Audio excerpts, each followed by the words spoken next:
Mother merupakan film yang terinspirasi dari kisah nyata di Kawaguchi, Saitama, Prefektur pada tahun 2014. Halo semuanya, kembali lagi nih bersama gue Judi Setiawan di channel Just Nonton.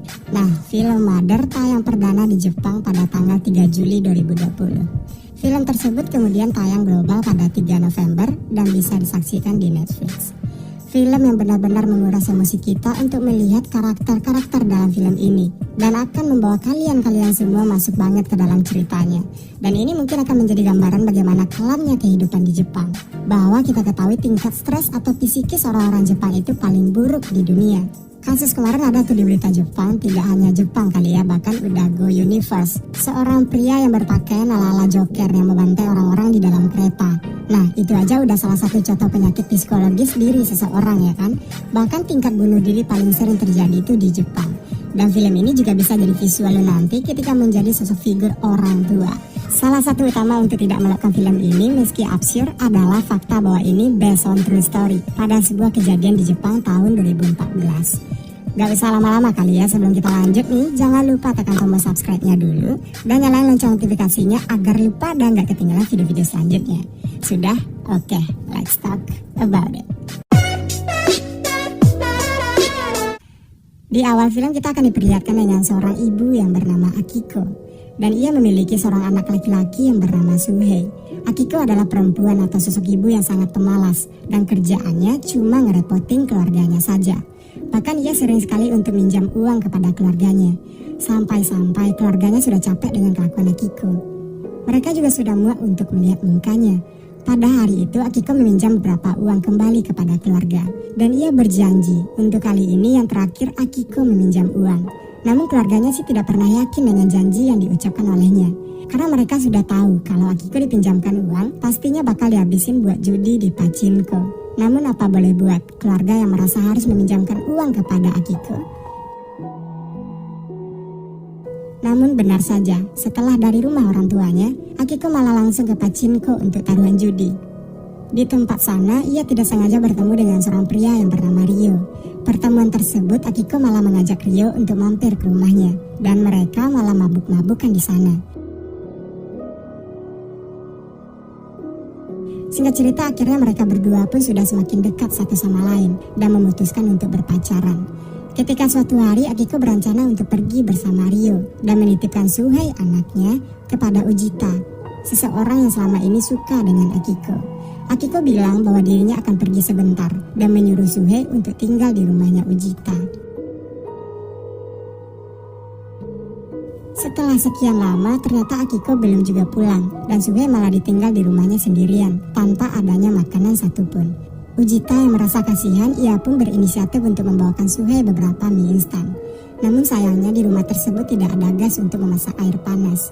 Namun apa boleh buat, karena Suhei sudah begitu sangat kelaparan, ia pun memakan mie instan tersebut tanpa diseduh terlebih dahulu. Tak lama setelahnya tiba-tiba ibunya menelpon dan Akiko malah meminta Suhei untuk dikirimin uang agar ia bisa pulang ke rumah. Akhirnya dengan uang santunan yang Suhei punya, ia pun mengirimi ibunya semua uang dengan harapan ibunya akan segera pulang. Namun setelah sekian lama ibunya masih tetap belum pulang dan sekarang keadaan rumahnya diperburuk dengan listrik yang dicabut oleh PLN karena mereka selama ini belum membayar uang iuran listrik. Setelah sekian lama, penantian Suhei akhirnya ibunya pun pulang ke rumah bersama dengan kekasihnya Ryo. Yang ternyata Ryo akan memutuskan untuk tinggal bareng bersama Akiko dan Suhei. Ketika itu, Suhei bertanya kepada ibunya, kenapa ia lama sekali untuk pulang, padahal Suhei sudah mengirimkannya uang untuk ongkos pulangnya. Akiko menjawab bahwa uang yang dikirimin tersebut tidak cukup untuk ongkos pulang, yang padahal Akiko memakai uang tersebut untuk foya-foya. Semakin dekat, Akiko dan Ryo ternyata memiliki kepribadian yang sama. Mereka berdua sama-sama pengangguran dan tidak punya niat untuk menaikkan taraf hidup mereka. Ketika suatu saat terlintas di benak mereka untuk bersekongkol buat ngefitnah Ujita bahwa Ujita sudah melakukan pelecehan seksual kepada Suhei waktu ketika Akiko menitipkan Suhei kepada Ujita. Suhei yang masih kecil juga mau-maunya aja untuk disuruh bohong sama ibunya. Dan akhirnya mereka berdua pun minta uang ganti rugi buat biaya pengobatan Suhei sebanyak 100.000 yen kepada Ujita. Akhirnya mereka berdua pun datang ke rumah Ujita dengan tujuan mengambil uang ganti rugi tersebut yang akan Ujita bayarkan. Namun di sana terjadi perselisihan antara Ryo dan Ujita, yang pada akhirnya Ryo tidak sengaja menusuk Ujita dengan pisau, dan mereka pun langsung memutuskan untuk kabur dari sana.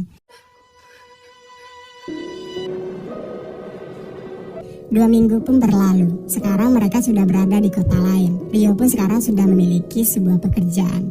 Namun mereka masih khawatir dengan kejadian waktu itu. Mana tahu mereka akan dituntut oleh Ujita, karena diketahui Ujita sebenarnya adalah pejabat publik. Akiko, Ryo, dan Shuhei di sana mereka hidup sangat pas-pasan. Apalagi Ryo yang baru saja bekerja selama 2 minggu belum bisa mendapatkan upah gajinya. Kemudian Akiko kembali memutuskan untuk menelpon orang tuanya yang berniat kembali meminjam uang. Namun orang tua Akiko bilang bahwasannya Ujita datang ke rumahnya menanyai keberadaan Akiko. Mendengar kabar tersebut, ia pun langsung pulang dan memberi kabar tersebut kepada Ryo. Kalau sebenarnya Ujita ternyata masih hidup. Mereka pun sadar kalau Ujita tidak bakalan menuntut mereka atas apa yang sudah mereka perbuat. Akhirnya mereka pun memutuskan untuk kembali ke Tokyo dan tinggal dengan bebas tanpa takut tuntutan dari Ujita. Namun sebelum mereka pergi dari sana, Ryo memutuskan sebuah niat jahat untuk mencuri uang di tempat kerjanya. Setelah berhasil mengambil beberapa uang, akhirnya mereka pun pergi ke Tokyo pada pagi hari. Dengan uang hasil curian yang mereka punya, sekarang mereka bisa hidup untuk lebih tenang dengan menyewa sebuah kamar hotel. Tapi setelah beberapa hari kemudian, mereka kembali kehabisan uang dan bingung harus cari di mana lagi. Karena sekarang kita ketahui bahwa Akiko dan Ryo sama-sama pengangguran. Kemudian terlintas di pikiran Akiko untuk menyuruh Shuhei bertemu dengan ayah kandungnya dengan menyuruh Shuhei untuk berbohong bahwa Shuhei akan ikut school trip dan meminta uang sebanyak 30.000 yen kepada ayahnya. Akhirnya ayahnya pun memberikan uang kepada Shuhei. Kemudian ayahnya bertanya kepada anaknya kenapa ia tidak mau lagi tinggal dengan ayahnya. Shuhei menjawab bahwa ia hanya ingin tinggal bersama ibunya saja. Setelah ditelusuri, ternyata Shuhei sudah berpikir kalau ia tinggal bersama ayahnya, ibunya nanti bakal tinggal sendirian dan gak ada yang bisa bantuin ibunya ketika ibunya lagi kesusahan. Tidak hanya cukup malakin suaminya, Akiko juga menyuruh Shuhei untuk mendatangi adik ibunya dan kembali mengorbankan Shuhei untuk meminjam uang ke sana. Namun adiknya Akiko tidak bisa lagi untuk meminjamkan uang karena Akiko sudah punya banyak utang dan tidak pernah ada etikat baik untuk membayar utang-utangnya itu. Firasat bahwa ia disuruh oleh Akiko, adiknya tersebut keluar mendatang Akiko dan menamparnya dengan sembari melempar uang kepada Akiko. Dia bilang bahwa Akiko terlalu kurang ajar, memanfaatkan anaknya sendiri untuk keuntungan pribadinya. Tapi sepertinya Akiko tidak peduli dengan hal itu. Yang ia inginkan hanyalah uangnya saja. Di tengah itu tiba-tiba Akiko merasa kalau bagian perutnya terasa sakit dan mual. Dan sepertinya ia sadar bahwa dirinya sedang hamil. Bergegas kembali ke hotel, Akiko langsung memberitahu Ryo kalau dirinya sedang mengandung seorang anak dari Ryo. Tapi di sana Ryo malah marah dan tidak mau untuk bertanggung jawab atas kandungan tersebut. Karena hal itu Ryo pun pergi dari sana dengan berkata bahwa hubungan mereka sudah berakhir sampai di sini. Karena kegaduhan yang mereka buat tersebut, pihak dari hotel mendatangi kamar. Seorang pria yang tidak diketahui namanya berniat untuk membantu Akiko dan Shuhei untuk memberikan tempat tinggal. Tapi hanya di sebuah tenda yang berada di sudut teras hotel. Akiko yang dasarnya sudah tidak tahu untuk terima kasih, ia malah meminta untuk tinggal di salah satu kamar yang kosong di hotel tersebut. Tapi pria itu bilang kalau cuma ini yang bisa ia lakukan. Terlintas kembali di pikiran Akiko untuk menyuruh Shuhei mendatangi rumah neneknya dan bilang kalau ibunya sedang hamil yang sekarang sedang membutuhkan beberapa uang. Ibu Akiko yang sudah tahu sifat anaknya bagaimana, ia malah marah-marah dengan berkata bahwa ia tidak ingin lagi untuk melihat wajah dari mereka lagi sampai kapanpun. Singkat cerita 10 tahun sudah berlalu. Sekarang Shuhei pastinya sudah besar dan Akiko pun berhasil melahirkan anak perempuan yang bernama Fuyuka. Namun untuk sekarang kehidupan mereka semakin tragis karena mereka hanya hidup menggelandang dan tidur di jalanan. Di suatu ketika ada seorang wanita yang bernama Aya yang merupakan seorang petugas sosial kota dan ia ingin membantu Akiko dan kedua anaknya untuk memberikan sebuah tempat tinggal yang layak. Bahkan sekarang Shuhei juga disekolahkan dan ayah juga rajin memberikan buku ke Shuhei. Tapi kelihatannya Akiko tidak senang dengan atas apa yang telah dilakukan oleh ayah. Karena menurut Akiko bahwa pendidikan itu sama sekali tidak penting dan hanya membuang-buang waktu saja. Kemudian di suatu hari Ryo kembali datang. dan bilang ke Akiko bahwa dirinya masih sayang dan peduli kepada Akiko. Tidak hanya itu, Ryo juga berkata kalau sekarang dirinya hanya sendirian dan tidak memiliki tempat tinggal. Dengan rayuan yang diberikan Ryo kepada Akiko, akhirnya Akiko pun malah luluh dan mengizinkan Ryo untuk tinggal bareng mereka lagi. Ryo kelihatan juga sedikit berubah dan ia mau mengakui dan bertanggung jawab kepada anaknya, yaitu Fuyuka. Namun di suatu hari saat Ryo mendapati Akiko yang pulang dalam keadaan mabuk bersama seorang kakek, di sana Ryo memarahi Akiko habis-habisan dengan kembali menyiksanya. Tapi setelah itu Akiko malah meminta maaf dan bilang bahwa ia berjanji tidak akan mengulangi perbuatannya lagi. Ryo pun memaafkan Akiko dan mereka pastinya kembali akur. Namun di suatu hari tiba-tiba Ryo mengajak mereka semua untuk pergi dari sana karena ada seorang penagih utang yang akan mendatangi tempat tinggal mereka. Tapi tidak dengan Suhei. Dia bilang bahwa Suhei tidak akan pernah pergi karena ia masih ingin bersekolah di sini. Tapi ibunya memaksa Suhei untuk pergi dan mau tidak mau Suhei harus menuruti permintaan ibunya. Setelah pergi ke suatu tempat, di sana Ryo berkata bahwa ia tidak ingin yang lain kena dampak dari perbuatannya sendiri. Akhirnya ia pun kembali memutuskan untuk pergi yang kedua kalinya dan meninggalkan Akiko dan anaknya Fuyuka. Sekarang 6 bulan berlalu dan Suhei yang sedikit beranjak dewasa sudah bekerja sebagai tukang las di salah satu tempat di kota. Dan Suhei sudah dapat memberikan tempat tinggal yang layak yang disewakan oleh bosnya di tempat Suhei bekerja. Namun sampai saat ini ibunya masih belum berubah dan kerjaannya cuma males-malesan aja. Bahkan Akiko juga sering habisin uang gajinya Suhei buat judi. Karena hal itu mereka pastinya bakal kehabisan uang di pertengahan bulan.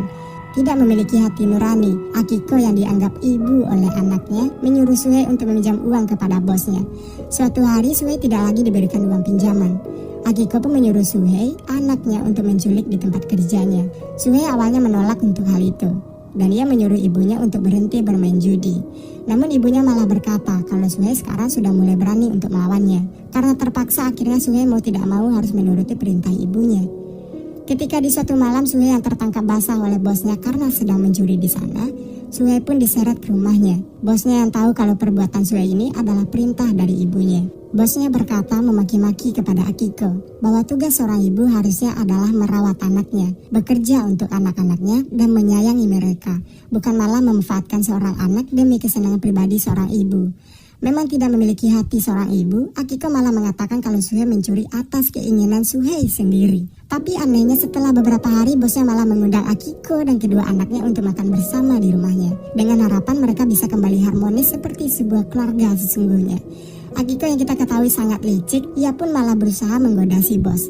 Dan kelihatannya si bos cukup luluh dengan perubahan sikap Akiko yang sebenarnya itu hanyalah pura-pura. Di suatu hari Akiko mendapatkan sebuah pesan dari Ryo yang meminta tolong untuk dibayarkan hutangnya sebanyak 500.000 yen. Dan jika tidak maka ia akan dibunuh. Kemudian Akiko menyuruh Suhei untuk kembali mencuri uang di brankas milik bosnya. Namun ternyata uang tersebut belum cukup. Kemudian mereka memutuskan untuk pergi dari sana dan kembali ke Tokyo untuk menyelamatkan Ryo. Di tengah perjalanan mereka berhenti sejenak untuk memikirkan cara bagaimana mendapatkan uang yang banyak untuk membantu Ryo agar tidak dibunuh. Kembali terlintas di pikiran Akiko untuk menyuruh Suhei membunuh kakek dan neneknya. Dengan cara itu mereka bisa mengambil harta kakek dan neneknya Suhei. Awalnya Suhei menolak melakukannya, namun lagi-lagi Suhei terpaksa harus menuruti perintah ibunya, karena ia juga akan diancam oleh ibunya sendiri. Dengan berat hati Suhei pun melangkah menuju ke rumah nenek dan kakeknya. Suhei berharap kalau kakek dan neneknya tidak mengenalinya, tapi saat dia sudah berada di rumah neneknya, Suhei tetap dikenali dan langsung menyuruh Suhei untuk masuk dan mengajak Suhei makan bersama. Sikap neneknya sudah sangat ramah kali ini, bahkan ia juga berkata ingin bertemu dengan ibu dan adiknya. Dan ketika saat neneknya sedang ke dapur, Suhei mengikutinya. Dan dengan gampangnya Suhei membunuh neneknya sendiri di sana. Dan ia pun juga membunuh kakeknya. Atas perbuatan Suhei tersebut, ia pun dijatuhkan hukuman selama 12 tahun penjara. Didampingi oleh pengacara, sang pengacara berkata bahwa ia yakin kalau perbuatan yang sudah Suhei lakukan adalah atas perintah ibunya sendiri. Suhei yang ditanya pun ia malah berbohong untuk melindungi ibunya. Suhei berkata bahwa ia memang membunuh atas keinginan dirinya sendiri. Ibunya yang diinterogasi kali ini, ia pun tidak mengakui dan malah mengatakan kalau pembunuhan ini murni niat dari Suhei anaknya. Setelah Suhei resmi dipenjara, ia pun didatangi oleh ayah yang dulunya pernah membantu keluarganya. Di sana ayah bertanya kepada Suhei, kenapa ia tidak melakukan banding di pengadilan. Padahal hukuman yang ia terima cukup berat, yaitu selama 12 tahun penjara. Namun Suhei bilang kalau ia sebenarnya malah senang di penjara, karena ia bisa tidur dengan nyaman, bisa makan dengan teratur, dan bisa membaca buku setiap harinya.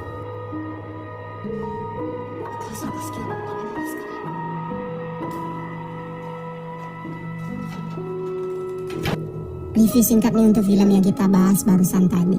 Anehnya Suhei meski sering mendapatkan perlakuan kasar dan terkesan seperti anak tidak terawat, Suhei begitu menyayangi sosok ibunya. Seolah-olah sang ibu adalah segala-galanya bagi Suhei. Pada suatu kejadian saat Akiko mengaku hamil kepada Ryo, Suhei datang untuk melindungi sang ibu. Meski harus babak belur dihajar karena tubuhnya masih kecil, Suhei memeluk erat sang ibu. Bahkan, bukan hanya menyuruh sang anak untuk mencuri uang, si ibu bahkan nekat meminta Suhei untuk membunuh neneknya. Bahkan sampai meranjak dewasa, Suhei seolah mengambil peran sebagai seorang kepala keluarga, di mana ia bekerja dan mengurus adiknya dengan penuh kasih sayang.